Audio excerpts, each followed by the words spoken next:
মসজিদুল আকসা এর একটা শ্রেষ্ঠত্ব ফজিলত রয়েছে। রাসূলুল্লাহ সাল্লাল্লাহু আলাইহি ওয়াসাল্লাম হাদিসের মধ্যে ইরশাদ করেছেন, লা তুশাদ্দুর রিহালু ইল্লা ইলা সালাসাতি মাসাজিদ, যে তিনটি মসজিদের দিকে কেউ যদি সফর করতে চায় সম্মান, মর্যাদা ও সওয়াবের উদ্দেশ্যে, তাহলে তিনটি মসজিদ ছাড়া আর কোথাও সফর করা যাবে না। তার মধ্যে এই তিনটি মসজিদের একটি মসজিদ হচ্ছে মসজিদুল আকসা। যেহেতু এটি খুবই গুরুত্বপূর্ণ পয়েন্ট, যেহেতু মসজিদ আকসা এটি মুসলমানদের কাছেও অত্যন্ত পবিত্র জায়গা, বরকতময় জায়গা, আবার খ্রিস্টানদের কাছেও এর পবিত্রতা রয়েছে, যেহেতু খ্রিস্টানরা তাদের হজ মনে করে থাকে, তাদের হজ পালনের জায়গা হচ্ছে এটি। বাইতুল্লাহমে তারা এসে তাদের এখানে হজের মতো মর্যাদা দিয়ে থাকে, যেখানে বলা হয় তাকে যে ঈসা ইবনে মারইয়াম আলাইহিস সালাতু ওয়াস সালামের জন্ম হয়েছে, সেটাও এখানেই, এই জায়গাতেই। আর ইহুদিরা মনে করে থাকে যে তাদের হাইকাল সুলাইমান আলাইহিস সালাতু ওয়াস সালাম যে হাইকালটা নির্মাণ করেছিলেন, যেটা তারা মনে করতো যে তাদের সবচেয়ে তাদের ধারণা অনুযায়ী বা তাদের বই অনুযায়ী এটা হচ্ছে তাদের সবচেয়ে পবিত্র স্থান, এবং সেটাও কিন্তু এই জায়গাতেই, এখানেই। তো এই দিক থেকে উচিত হচ্ছে ইহুদিরা এটাকে জবরদখল না করে এটি ওপেন রেখে দেয়া, এবং এখানে মুসলমানদের যে অধিকার আছে সে অধিকার নিশ্চিত করা। জোরপূর্বক এটা দখল করবে ততদিন পর্যন্ত ইহুদিরাও ক্ষতিগ্রস্ত হবে, মুসলিমরাও ক্ষতিগ্রস্ত হবে।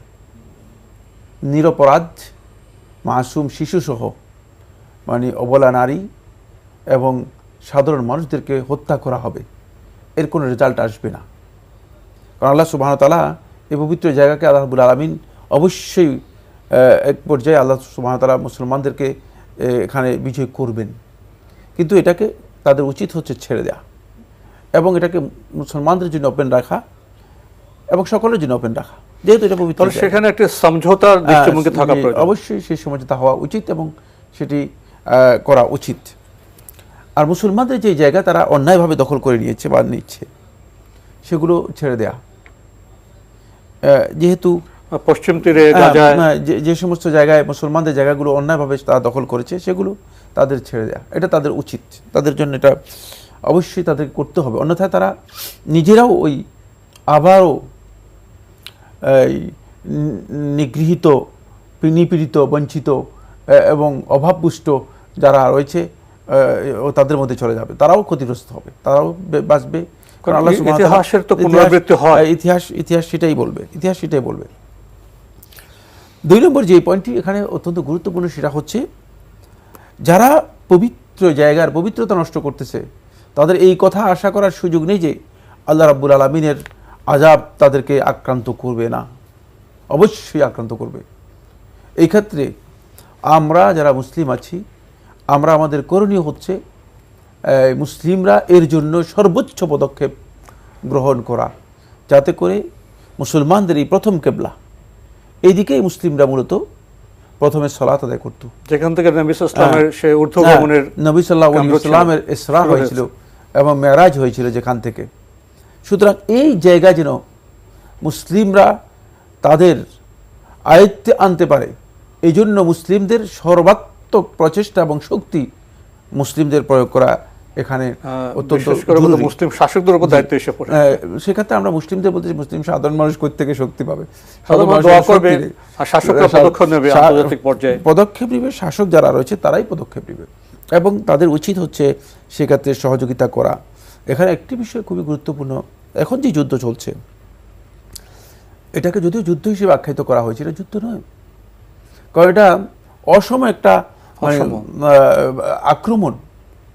কারণ একটা দেশ পরিপূর্ণরূপে কিছু সংখ্যক নিরীহ মানুষের উপর আক্রমণ করছে, তারা আক্রমণ করার কারণে তাদের এই আক্রমণের কোনো সে কোনো শক্তি নেই, তাদের শক্তি সামর্থ্য একেবারে সীমিত, তাদের কোনো দেশ নেই, তাদের কোনো রাষ্ট্র নেই,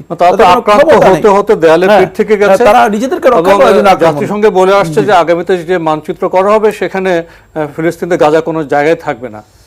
তো এই জন্য আসলে এটাকে অবশ্যই এই বিষয়টি আন্তর্জাতিক মহলের বিবেচনায় এনে এর সুরাহা করা মুসলিম দায়িত্বশীল বা কর্ণধারদের জন্য আমি মনে করি যে ওয়াজিব, তাদের উপর ওয়াজিব। যে আলোচনার মাধ্যমে সমঝোতা যেতে হবে, যারা ভূমিপুত্র ছিলেন তাদের তো রাষ্ট্র দিতে হবে, জি। যারা উড়ে আসলেন তারা জোরে বসে রাষ্ট্র নিলেন, আর যারা ভূমিপুত্র তাদের রাষ্ট্র থাকবে না। এই দুই রাষ্ট্র হলেও তো মোটামুটি সমঝোতা একটি পথে যেতে পারে। রাষ্ট্র নয়, তাদের তো বাড়িই নেই, তাদের বাড়ি বসবাসের জায়গা নেই, যে বাড়িতে তার দাদার জন্ম, যে বাড়িতে তার পিতার জন্ম, যে বাড়িতে তার জন্ম, যে বাড়িতে তার সন্তানের জন্ম, সেই ব্যক্তি তাকিয়ে থাকবে যে এই বাড়িতে ইহুদিরা এসে বসবাস করছে। এটি কতই না মানে বেদনাদন, মানে বিধুর ঘটনা। অটোমেটিক বিকাশ করতে সেট করুন অটোপে। বিকাশ থাকলে আর কি লাগে।